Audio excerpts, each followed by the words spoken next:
இன்னும் இவ்வளவு விஷயம் இருக்கா? வேற என்ன? ஆரி ஒர்க் தாங்க.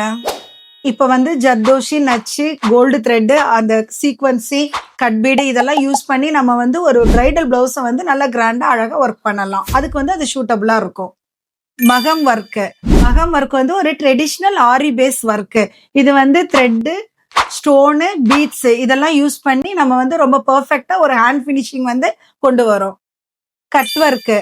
கட் ஒர்க்கை பொறுத்த வரைக்கும் ஃபேப்ரிக் எடுத்து ஸ்டிச் பண்ணி அந்த ஆரி ஒர்க் அதுல சைட்ல எல்லாம் நம்ம அட்டாச் பண்ணோம்னா ஒரு மாடல் சாரி பிளவுஸுக்கு ட்ரெண்டிங் டிசைன் ஒர்க் கொடுக்கும் நமக்கு.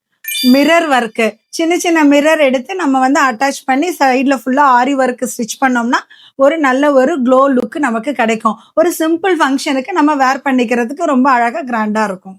Beads and stone work. Different colours beads and stones use பண்ணி நம்ம ஆரி ஒர்க் பண்ணோம்னா ஒரு நல்ல ஒரு ரிச் லுக் நமக்கு கொடுக்கும். இது பாத்தீங்கன்னா பிரைடல் என்கேஜ்மெண்ட் இதுக்கு ப்ரிஃபர் பண்ணுவாங்க. உங்களுக்கு இந்த மாதிரி ஆரி ஒர்க் பண்ணணும்னா கீழே இருக்கிற வாட்ஸ்அப் நம்பருக்கு நீங்க காண்டாக்ட் பண்ணுங்க. மறக்காம உங்க ஒப்பீனியனை கமெண்ட்ல சொல்லுங்க.